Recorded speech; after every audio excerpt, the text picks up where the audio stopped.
Hey everyone, आज के इस वीडियो के अंदर हम संस्कृत का जो एमसीक्यू का टॉपिक है वो हम कवर करने वाले हैं। मैंने पिछले वीडियो के अंदर आपको संस्कृत के जो पैटर्न होते हैं वो आपको पूरा यहाँ पे कवर करके बताया है। आज के इस वीडियो के अंदर जितने भी इंपॉर्टेंट एमसीक्यू हो सकता है वो हम यहाँ पे कवर करेंगे। जो एमसीक्यू है संस्कृत फर्स्ट पेपर के अंदर वो मेनली 3 टॉपिक के अंदर ही आता है। पहला है वर्ण परिचय, दूसरा है संज्ञा और तीसरा है कारक प्रकरण। कारक प्रकरण का वीडियो मैंने ऑलरेडी अपलोड कर चुका हूँ मैं, और वहाँ पे मैंने सारे सब कुछ यहाँ पे रूल्स वगैरह बताए। एमसीक्यू वहीं से आने वाला है, कहीं और से नहीं आएगा, एमसीक्यू वहीं से उठेगा। इसलिए कारक को हम छोड़ करके जो पीछे जो 10 एमसीक्यू जो है वो हम इस वीडियो के अंदर कवर करेंगे, जिसमें हम आपको वर्ण परिचय के कुछ में इंपॉर्टेंट जो भी मेरे नोट्स के अंदर है, जो मेरे को लगता है कि आ सकता है, वो आपको ऊपर ऊपर से पढ़ाऊंगा। और एमसीक्यू भी हम यहाँ पे करेंगे और वहीं से एमसीक्यू आएगा, और संज्ञा प्रकरण के एमसीक्यू भी मैं आपको कराने वाला हूँ। यानी कि यहाँ से सीधा आपको 10 एमसीक्यू देखने को मिलेगा। संहिता अध्ययन के अंदर हमारा पूरा गेस्ट पेपर यहाँ पे सटीक रहा। वहाँ पे आपको 60 से 70 जो मार्क्स है सीधा सीधा देखने को मिला है। 60 से 80 में से 60 से 70 मार्क्स कम नहीं होते। जो मैंने गेस्ट पेपर के अंदर बोला है वो क्वेश्चन सीधा देखने को मिला है। हाँ, थोड़ा सा एमसीक्यू का जो था वो थोड़ा टफ पेपर था आपके लिए भी, लेकिन कोई बात नहीं, संस्कृत के अंदर एमसीक्यू इजी ही आते हैं।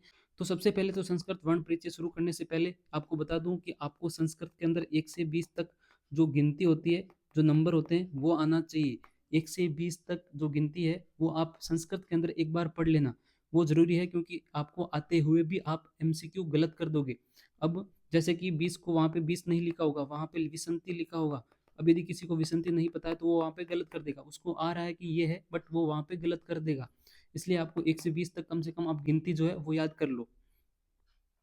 उसके बाद हम इसके अंदर जो है वर्ण क्या होता है कि मुख से निकलने वाला वह मूल ध्वनि जिसके टुकड़े नहीं किया जा सकते वो वर्ण है। ये कितने होते हैं? ये स्वर और व्यंजन। स्वर संस्कृत के अंदर 9 होते हैं और व्यंजन कितने होते हैं? 33। ये नंबर याद रखना। उसके बाद जो है स्वर को अच भी बोला जाता है। स्वर राजन्ते इति स्वरा, इसका सूत्र है, ये आपको याद करना है, ये आपको लर्न करना है, क्योंकि सीधा यहाँ पे एमसीक्यू देखने को मिलता है यहाँ से। उसके बाद इसको अच प्रत्यार भी कहा जाता है, ये इंपॉर्टेंट है। कुल संख्या इसकी 9 है, ये रही इसकी संख्या, तो ये आपको एक बार देखना है। उसके बाद जो स्वरों के प्रकार है, मात्रा के आधार पर एक मात्रा, दो मात्रा और तीन मात्रा होता है। एक मात्रा जो है उसको ह्रस्व मूल स्वर होता है, और जो दो मात्रा होता है उसको दीर्घ स्वर बोला जाता है। तीन मात्रा जिसमें होती है उसको प्लुत स्वर बोला जाता है। इंपॉर्टेंट है ये भी। एक मात्रा का समय लगता है इसलिए उसको ह्रस्व स्वर बोला है, दो मात्रा का समय और तीन मात्रा का समय लगता है इसलिए उसको दीर्घ और प्लुत बोला है। इसके अंदर ह्रस्व जो स्वर होते हैं वो टोटल 5 होते हैं, दीर्घ स्वर 8 होते हैं, और जो प्लुत स्वर होते हैं वो 3 होते हैं। ओके। उसके बाद जो व्यंजन होते हैं उसको हल बोलते हैं। ये अच और हल इंपॉर्टेंट है, क्योंकि बहुत सारों को पता ही नहीं रहता है कि अच क्या है और हल क्या है। अन्वग भवति व्यंजनम, ये आपको सूत्र याद होना चाहिए। स्वरों की सहायता से जो हम बोलते हैं उसी को व्यंजन कहते हैं। और व्यंजन का उच्चारण काल अर्ध मात्रा होता है, ये आपको याद रखना है। 1/2 मात्रा, ये आपको याद रखना है। व्यंजन 33 होते हैं, और इसके अंदर स्पर्श, अंतस्थ और उष्म, इसको 3 पार्ट के अंदर डिवाइड किया गया है। स्पर्श 25 होते हैं, अंतस्थ 4 होते हैं और उष्म 4 होते हैं। स्पर्श व्यंजन क्या होते हैं जो आपको मैं 25 बता रहा हूँ, वो क से मैं तक जो होते हैं वो सारे के सारे स्पर्श है। क से म तक स्पर्श व्यंजन होता है। उसके बाद जो अंतस्थ होते हैं और उसमें व्यंजन होते हैं। अंतस्थ में आपका य र ल व, ये चार देखने को मिलते हैं, और उसमें जो है वो स स स ह, ये आपको चार देखने को मिलता है। उसमें वाला इंपॉर्टेंट है, ध्यान रखना, और अंतस्थ भी इंपॉर्टेंट है, बट यहाँ से क्वेश्चन मैक्सिमम आता है। तो ये हो गया अपना व्यंजन। उसके बाद है कुछ यहाँ पे इंपॉर्टेंट जो संस्कृत के लिए, जैसे कि अनुस्वार किसको बोलते हैं? जो ऊपर बिंदी होती है ये वाली, इसको अनुस्वार बोला जाता है। अनुनासिक जो है ऐसे चांद के जैसा बनता है उसको अनुनासिक बोलते हैं। जो पीछे किसी भी शब्द के दो बिंदी लगती है उसको विसर्ग बोला जाता है। और जो जीवा मूल्य और उपधम मानीय होता है वो कुछ इस प्रकार से यहाँ पे लगता है। तो ये जो चिन्ह है ये आपको याद रखना है, यहाँ से भी एमसीक्यू आ सकता है। माहेश्वर सूत्र आपको ट्रिक के साथ यहाँ पे मैंने अपने वीडियो पे बता रखा है। बहुत ही पुराना वीडियो है, लेकिन आप वहाँ पे जाके देख सकते हो, ट्रिक के साथ आपको बता रखा है। भगवान शिव के डमरू से 14 सूत्र निकले। कितने? 14 सूत्र, जिन्हें महिषी पाणि ने व्याकरण का आधार बताया है। प्रथम जो 4 सूत्र रहते हैं वो स्वर को दर्शाते हैं, और अंतिम जो 10 सूत्र होते हैं वो व्यंजन को दर्शाते हैं। प्रथम जो 4 है, यानी कि ए से च तक जो है यहाँ से अच बनता है, तो ये जो है अपना क्या है? स्वर है। और बाकी जो भी बचे हैं यहाँ से यहाँ तक, ये अपना व्यंजन है। प्रत्याहार कैसे बनता है? तो प्रथम वर्ण प्लस इत संज्ञक वर्ण जो होता है वो आपको मिला के प्रत्याहार बनाता है। याद रख रहे हो तो ठीक, कोई बात नहीं, इसका अपन को सूत्र याद करना है, वो मैं आगे बताऊंगा आपको। तो इस प्रकार से देखो, यहाँ पे मैंने यहाँ पे कुछ यहाँ पे दिखा भी रखा है, जैसे कि स्वर अ प्लस च होता है तो अच प्रत्याहार बनता है, ह प्लस ले होता है तो हल प्रत्याहार बनता है, ई प्लस क होता है तो इक प्रत्याहार बनता है। तो टोटल प्रत्याहारों की संख्या कितनी होगी? 42। ये इंपॉर्टेंट है, ध्यान रखना। टोटल प्रत्याहार की संख्या 42 होती है। 1 से 14 तक सूत्र से अपन प्रत्याहार बनाते हैं, और जो ये वाला सूत्र होते हैं यहीं से प्रत्याहार बनता है। और ये कितने होते हैं? 14 होते हैं। और प्रत्याहार कितने बनते हैं? 42। अब यहाँ पे कुछ उच्चारण स्थान भी पढ़ते हैं, ये भी इंपॉर्टेंट है, यहाँ से भी एमसीक्यू देखने को मिलता है। सीधा सीधा एमसीक्यू मैक्सिमम यहीं से आता है, ये मैक्सिमम है, मैक्सिमम यहाँ से एमसीक्यू देखने को मिलता है। इसके अंदर कौन कौन से स्थान, जैसे कि उर, कंठ, जीवा, मूल, दंत, सिर या मुर्दा, और नासिका, ओष्ठ और तालु। ये यहाँ से कंफ्यूज हो सकते हो आप। मुर्दा, ये जो पैलेट होता है ऊपर का पार्ट, इसको बोलते हैं। तो ये जो है टोटल 8 उच्चारण स्थान बोले गए हैं। अब उच्चारण स्थान जो अपन इंपॉर्टेंट यहाँ पे सूत्र अपन को पढ़ने हैं, ये सूत्र सीधा सीधा आता है। ये सूत्र सीधा सीधा क्वेश्चन देखने को मिलता है एमसीक्यू के अंदर। सारे सूत्र याद कर लो। जैसे कि कंठ है, कंठ से अकुह विसर्जय नाम कंठ, वर्ण ए आ और क वर्ग, इसी के अंदर है पूरा का पूरा। यदि आपको सूत्र याद हो गया तो आपको आगे का ये वाला याद करने की जरूरत ही नहीं है। अ से ए वाला आ गया, क से यहाँ पे क वर्ग आ गया पूरा के पूरा, और है आ गया, और विसर्ग यानी विसर्ग आ गया, तो ये पूरा यहाँ पे कवर हो गया। दूसरा है तालु, तालु से इचु मियाँ सनाम तालु, इसके अंदर ई, च और य और स वर्ग, ये देखने को मिलता है। उसके बाद है मुर्दा, जिसमें रिटूर सानाम मुर्दा जो है देखने को मिलता है, री, ट वर्ग और रे और से, पूरा का पूरा इसके अंदर ही है। उसके बाद जो दंत है वो लुई तुल सानाम दंता, जिसमें लुई, त वर्ग और ले और से देखने को मिलता है। उसके बाद ओष्ठ है, उप दैमानीय या नाम ओष्टो वर्ण, इसमें उ प वर्ग और उपुद मानीय देखने को मिलता है। ओष्ठ वाला इंपॉर्टेंट है, ध्यान रखना। नासिका, यमण नानाम नासिका, जिसमें य म ड़ ण न और अनुस्वार देखने को मिलता है। अनुस्वार किस में आता है? तो नासिका के अंदर आता है, ध्यान रखना। और वर्गों के जो भी पंचम अक्षर होते हैं, वो जो पांच और पीछे का अक्षर होता है, वो जो है नासिका दोनों से बोला जाता है। वो अपने स्थान, जो भी उसका मूल स्थान है प्लस उसके नासिका, दोनों को साथ में उच्चारण स्थान देखने को मिलता है। अब ये जो मैं बता रहा हूँ, यहाँ से सीधा क्वेश्चन आते हैं। ये इंपॉर्टेंट है, ड्यू लोकेशन लेटर है, जिसके अंदर आपको ए यानी कि छोटा ए बड़ा ए, ये कंठ तालु से देखने को मिलता है। छोटा ए बड़ा ए कंठ तालु, इसका सूत्र क्या है? ए दे तो कंठ तालु, ए दे तो कंठ तालु, ओ दो तो कंठ ओष्ठम, ओ दो तो कंठ ओष्ठम। ए से यहाँ पे सीधे सीधे देखो कंठ और तालु का मेल हो रहा है। जैसे भी आप वर्ण का उच्चारण करोगे, आपका कंठ और तालु से यहाँ पे देखने को मिलेगा। ओ जैसे आप बोलोगे तो कंठ के साथ साथ, बट अपने ओष्ठ जो है वो भी इसके अंदर सिकुड़ रहे हैं, तो ओ दो तो कंठ ओष्टम। तो इस प्रकार से जो ये ओ और बड़ा औ जो है, ये अपना कंठ ओष्ठ होता है। दंत ओष्ठ कौन कौन से होते हैं? वकारसीय दंतोष्टम, जो वे होता है वे, वो आपका वकारसीय दंतोष्टम होता है। वेरी वेरी इंपॉर्टेंट है, ये ध्यान रखना। ये वीआईपी है, ये यहाँ से क्वेश्चन सीधा देखने को मिलता है। उसके बाद जो जीवा मूलम है, जीवा मूल्य से जीवा मूलम, क और ख जो होता है वो आपका जीवा मूल देखने को मिलता है। इंपॉर्टेंट है ये भी। तो ये जो है ये पूरा का पूरा इंपॉर्टेंट है, आपको ध्यान रखना है। वैसे ये सारे इंपॉर्टेंट है, बट इसमें भी जो है मैक्सिमम यहीं से क्वेश्चन आते हैं। उसके बाद मैंने यहाँ पे कुछ टेबल डाल रखी है, आप यहाँ पे टेबल को यहाँ पे देखो, बहुत इजी टेबल है, सेम टू सेम ऊपर वाला ही है। इसके अंदर कुछ यहाँ पे ट्रिक भी दे रखा है, जैसे KTM DO, कंठ तालु मुर्दा दंत और ओष्ठ, इस प्रकार से ये चलता है KTM DO। तो ए आ ई वी ली उ, इस पैटर्न से आपको याद रखना है। क च ट त प, य र ल, ह स ह, इस प्रकार से आपको याद रखना है KTM DO।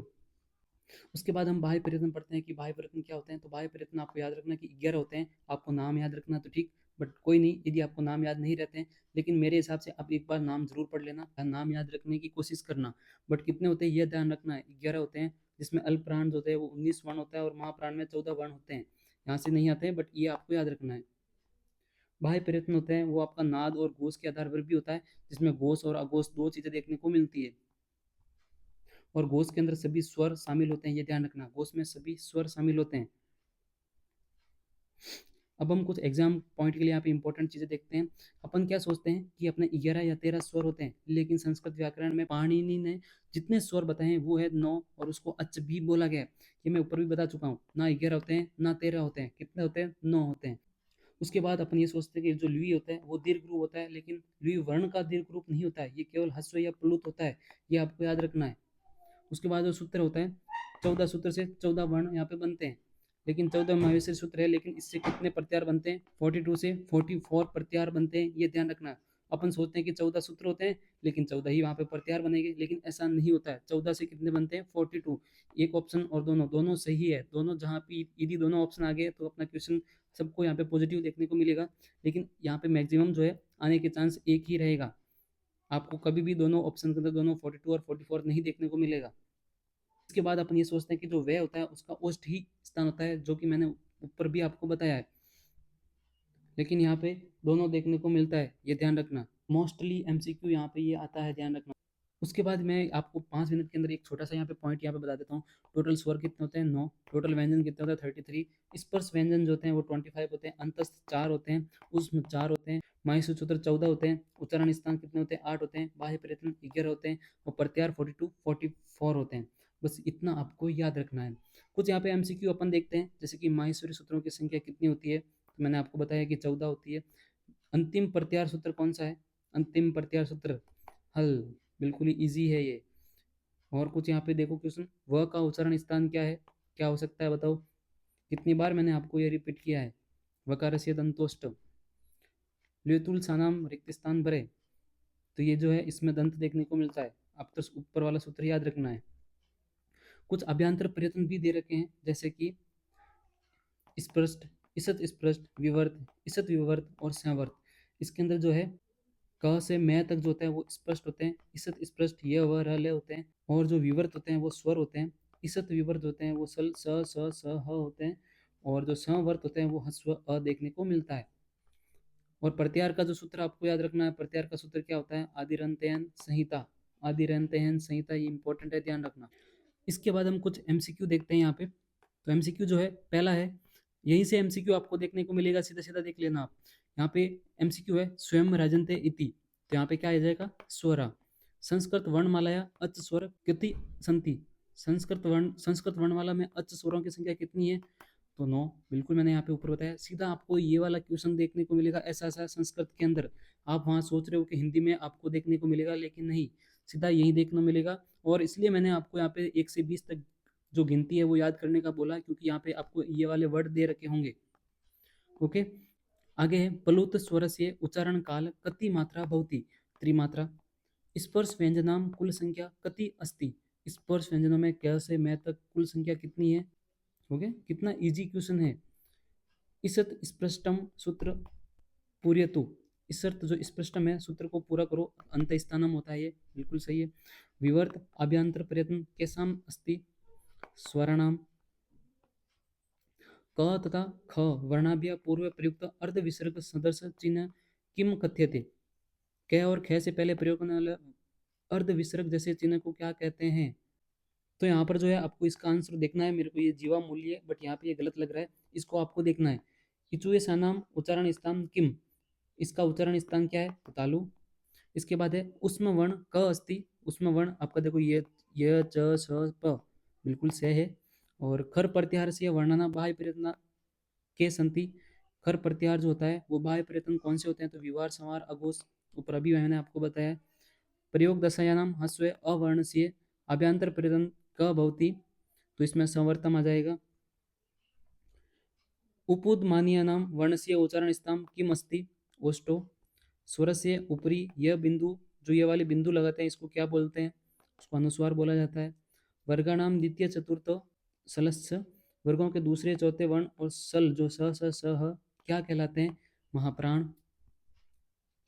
उसके बाद है यणो अंत स्था सूत्र अनुसार यण प्रत्याहार कति वर्णा संति, तो यहाँ पे इसका आंसर हो जाएगा 4। लुतुल सानाम रिक्त स्थान पूरे, तो लुतुल सानाम जो है रिक्त स्थान की पूर्ति करो, तो इसका क्या है, दंता। य म ड ण न म वर्णना उच्चारण स्थान कौन से हैं, तो ये नासिका हो गया। अभ्यांतर प्रयत्न कतिदा विभक्ता, पंचदा।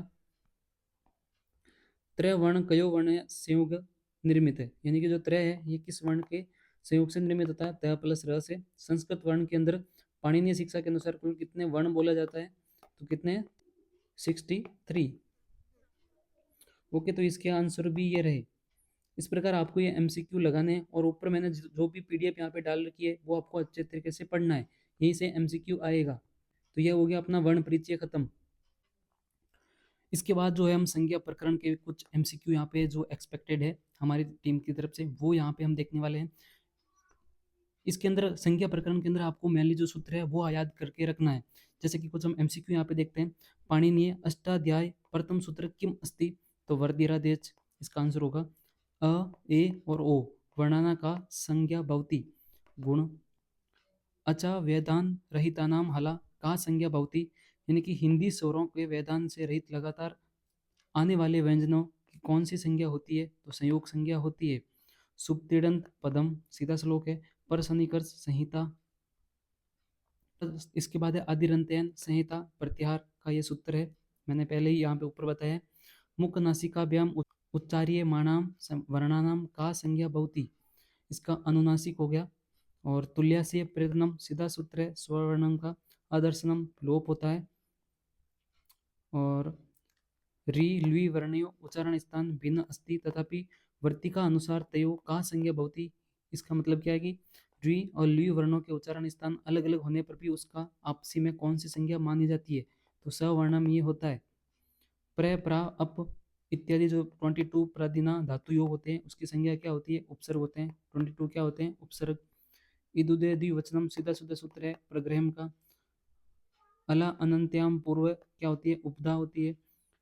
कत और कतवतु प्रत्यय का संज्ञा भवती, तो निष्ठा, इसके अंदर निष्ठा होती है, इंपॉर्टेंट है। यह मित्रवत आगच्छति तस्य का संज्ञा आगम, जब भी मित्र का सहयोग होता है तो उसके अंदर आगम होता है। मैं आपको इसकी भी पीडीएफ जो है अपलोड कर दूंगा टेलीग्राम पर। इसकी पीडीएफ जो संज्ञा की है, जो इंपॉर्टेंट यहाँ पे नोट्स है, वो यहाँ पे आपके टेलीग्राम पर अपलोड हो जाएगा, इसलिए आप वहां से पढ़ लेना। इसके अंदर मैं सिर्फ संज्ञा का एमसीक्यू करवा रहा हूँ। यह शत्रुवत आगच्छति तस्य का संज्ञा आदेश होता है। अधोलिखितेषु कस्मिन् पदे संयोग संज्ञा अस्ति, तो उष्ट्र इसका आंसर हो जाएगा। उष्ट्र आ ए और बड़ा ओ जो है इतेसा वर्णना का संज्ञा अस्ति, तो इसके अंदर वृद्धि होती है। सना ज्ञानता रिक्त स्थान पूर्यत धातु है, जो एक्शन का यानी कि जो क्रिया का बोध कराते हैं उसको क्या बोलते हैं, धातु बोलते हैं। उच्चे रुदात इत्यत कस्य भागस्य उपयोग भवति, ऊर्ध्व भागस्य, तो यहाँ पे इसके आंसर भी रहे। मैं इसकी सारी पीडीएफ डाल दूंगा, आपको बस इतने एमसीक्यू लगाने हैं, यहीं से एमसीक्यू आएगा और इसी से रिलेटेड आ सकता है। इसलिए आपको जितना मैं यहाँ पे नोट्स बता रहा हूँ, संज्ञा के नोट्स भी मैं अपना टेलीग्राम पे अपलोड कर दूंगा, तो वहाँ से आप देख लेना, ये भी आपको सारे एमसीक्यू वहाँ पे मिल जाएगा।